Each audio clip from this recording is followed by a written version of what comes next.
জীবনের প্রতিটি বাঁকেই আমাদের সতর্কতা অত্যন্ত গুরুত্বপূর্ণ। আমরা প্রতিটা মুহূর্তই অত্যন্ত সতর্কতার সাথে পৃথিবীতে পথ চলি। আমাদের জীবনের প্রতিটি বিষয়ে সতর্ক হই, সতর্ক ডিসিশন নেই। তার ফাঁকে আমাদের অনেক সময়ই বড় ভুল হয়ে যায়। এই ভুল আমাদের জীবনে চরমভাবে মাসুল দিতে হয় এই ভুলের কারণে।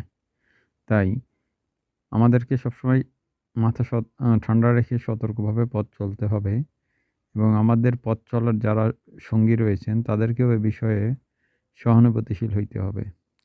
বিষয়টা আলোচনাটা অনেকটা উম আবছা, আবছা লাগছে আপনাদের কাছে। তারপরে জিনিসটা ব্যাখ্যা করি। ধরুন একটা রুগী সে ক্যান্সারে আক্রান্ত হওয়ার পথে। অনেকগুলো সিম্পটম তার ভিতরে চলে আসছে অলরেডি। তারই ফাঁকে সে নিজেও বুঝতে পারছে এটা খারাপের দিকে যাচ্ছে।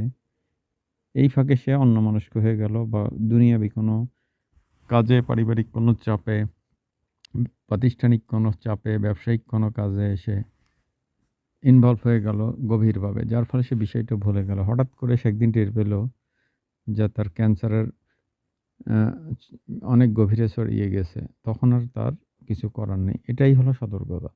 আবার একটা হার্টের রোগী চিন্তা করেন বা প্রেশারের রোগী। সে বুঝতে পারছে যে ক্রমান্বয়ে সে deteriorate করতেছে বা খারাপের দিকে যাচ্ছে। কিন্তু সে সতর্ক হতে গিয়েও সতর্ক হতে পারল না। বিষয়টা হলো এই যে আমরা আমাদের সাধ্যমত চেষ্টা করব। বাদবাকিটা আল্লাহর ইচ্ছা। আল্লাহ যদি আপনাকে বাঁচানোর বাঁচান পৃথিবীতে, তাহলে কোনো না কোনো ওসিলায় বাঁচিয়ে রাখবেন। আবার আল্লাহ যদি চান যে দুনিয়া থেকে নিয়ে নিবেন, তবে আপনাকে ভুলিয়ে দিবেন যে আপনি সতর্ক হন।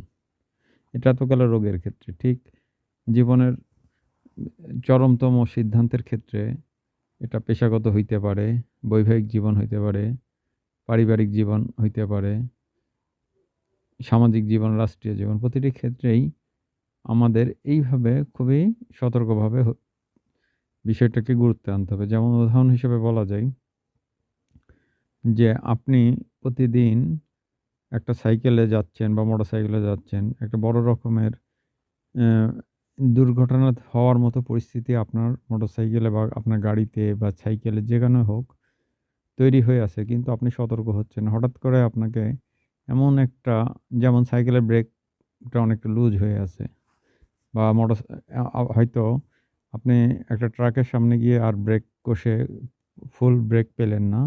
সঙ্গে, সঙ্গে ট্রাকের নিচে আপনি চলে গেলেন, জীবনের অবসান হলো। এইভাবেই জীবনের প্রতিটা ক্ষেত্রে আমাদের চরমভাবে সতর্ক হতে হবে।